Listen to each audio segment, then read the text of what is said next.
Lauren Greene really despised him more than everyone else. Lion Hyman Greene was born on February 12, 1915. In Ottawa, Ontario, Canada. Greene was the child of Russian Jews who came to America. His father was a shoe repairman, and he grew up with little money, a strong work ethic, and a deep regard for learning. Greene was interested in language and performance from a young age, and these traits would subsequently shape his career. He went to Queen's University in Kingston, Ontario, where he studied chemical engineering. Even though he didn't finish the degree, his academic background gave him the intellectual authority that eventually became one of his most important attributes on screen. Greene's career didn't start in Hollywood. It started in radio, where his deep, rich voice quickly made him stand out. During the Second World Conflict, he became a well-known broadcaster for the Canadian Broadcasting Corporation, bringing accurate news about the conflict to a country that needed it. He was given the nickname the Voice of Doom because his voice was so deep and solemn.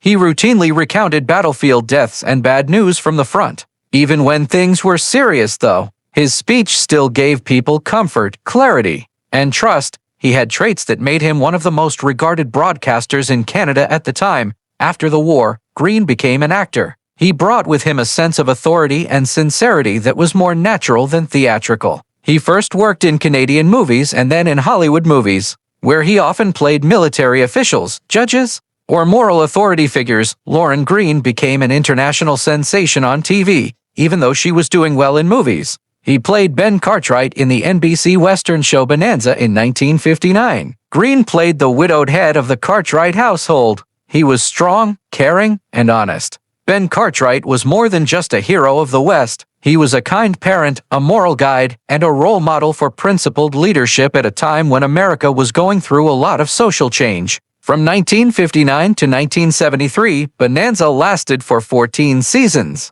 It was one of the longest-running and most popular TV shows of its time. Greene's performance was the heart of the production, giving it emotional depth and authenticity. People really connected with his performance because it was both authoritative and caring. Ben Cartwright was a strict but fair boss on his ranch. He was also kind and respectful to others. Greene became the perfect father figure for many people who watched him, and this role stayed with him for the rest of his career. Greene was quite adaptable outside of Bonanza. He played Commander Adama on the science fiction show Battlestar Galactica from 1978 to 1979. Again, he played a knowledgeable and moral leader who led people through tough times. The part brought in a whole new group of fans and showed that his serious tone worked just as well in stories set in the future. His acting gave the show a feeling of mythic seriousness and moral depth that set it apart from other science fiction shows of the period. Greene was also successful in things other than acting. He made spoken word and music records in the early 1960s. Ringo, 1964, a dramatic reading of a Western ballad,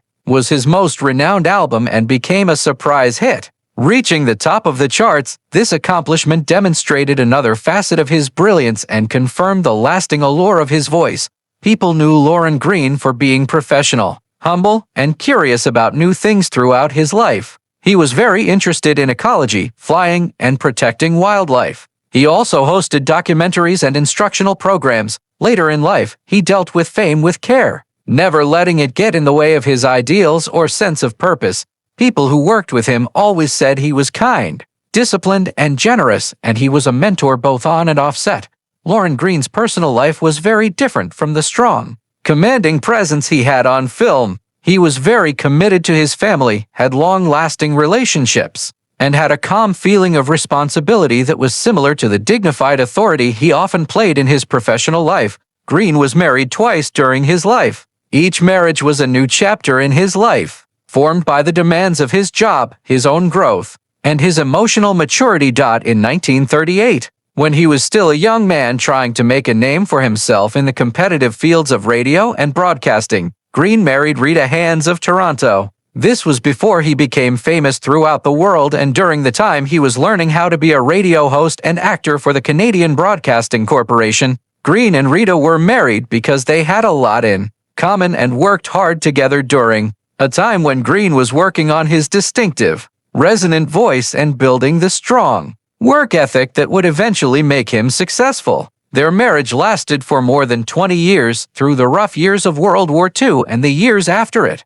This shows how strong they were together during times of personal and global turmoil. In 1944, Greene and Rita had twins, which had a huge impact on how he saw himself and his responsibilities. Greene's life became more serious when he became a parent during the height of the war. It strengthened his role as a performer and broadcaster, as well as a provider and protector. Later, friends and co-workers said that Greene took being a parent seriously and wanted his kids to have a stable home, a good education, and a strong moral foundation. Greene stayed committed to his family even as his job demands grew, especially when chances in American film and television started to open up. He tried to balance his business goals with his duties as a father as best he could. But as Greene's career grew and brought him farther away from Canada, the stress of traveling for work and being away from home for lengthy periods of time started to get to him. Greene and Rita got divorced in 1960. After 22 years of marriage, the breakup represented the end of an important time in his life,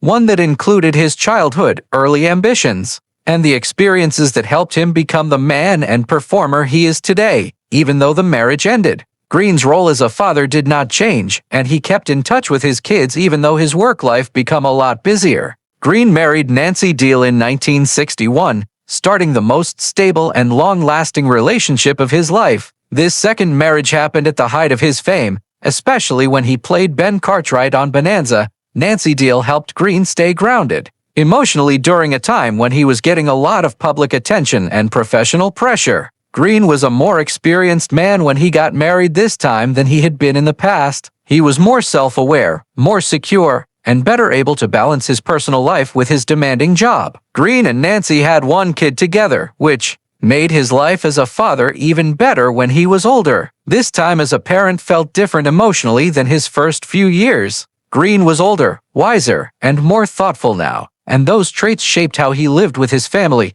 Colleagues often said that Nancy was a big part in helping Greene stay balanced and see things from a different angle while dealing with the pressures of being famous. She was there for him while he went through decades of success in television, film, and music. The marriage to Nancy Deal lasted till Greene died in 1987. It lasted for 26 years and stayed strong to the end of his life. Greene cherished their lengthy partnership because it showed that they were devoted to each other, respected each other, and were emotionally stable. In many respects, this partnership balanced out the strong patriarchal roles he played so well, giving the public figure a private life full of love and loyalty. Lorne Greene met a lot of actors during his long and successful career, but there was one name that always made his face tighten: Curtis Tony. Others recognized Greene as calm, disciplined, and courtly, and as the very personification of authority since he played Ben Cartwright on Bonanza. But others who knew him well knew that he had very high standards. Greene never forgot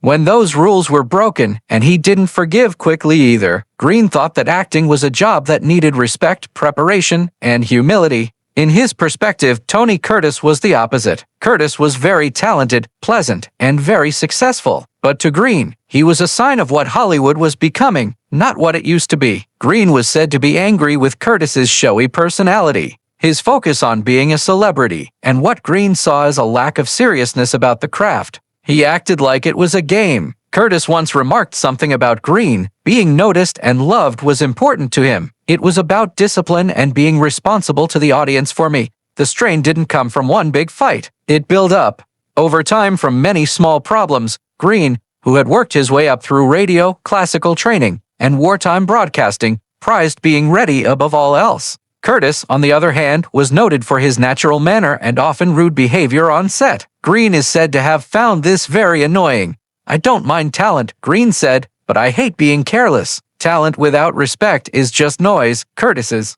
apparent lack of interest in authority and history was what really made Greene angry. Greene thought that younger actors should listen more than they talked and learn before they fought. Curtis, who was sure of himself and spoke his mind, didn't follow the guideline too often. Greene didn't see this as confidence. He saw it as arrogance. He never paid attention. Greene said something. He strode into rooms as if the rules didn't apply to him. That kind of behavior is bad for a production. Greene was particularly upset by Curtis's habit of making fun of people in power, both on and off screen. Greene took these parts very seriously because he had played moral anchors and patriarchal figures for years. Greene thought that Curtis's playful undermining of authority was an insult to the whole idea of storytelling. It's not smart to tear everything down. Greene stated, "Nothing matters if no one stands up for it." Greene's hate of Curtis was chilly, lasting, and very personal. Unlike many Hollywood feuds that started hot and ended fast,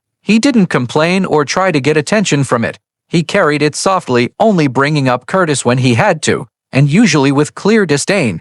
Greene stated late in life that he had to deal with tough people, but some men decide to be hard to deal with. Tony was one of those guys. In the end, Greene's sentiments for Curtis said more about Greene than they did about Curtis. He was a man from a different time who was trying to make sense of his ideals in a changing industry. Tony Curtis, whether he meant to or not, became everything Greene was afraid of. Hollywood was losing. And even though Greene admired a lot of his peers, even those he disagreed with, his opinions regarding Curtis never changed. Time simply made them sharper. Greene added frankly, "There were actors I didn't like, and then there was Tony Curtis." Lauren Greene died on September 11th, 1987. It was a calm end to a life that had been anything from normal. Greene died in Santa Monica, California, at the age of 72. He had complications from pneumonia that arose after surgery for an ulcer. Though his death wasn't sudden, it still felt shocking to fans who were used to seeing him on TV and in public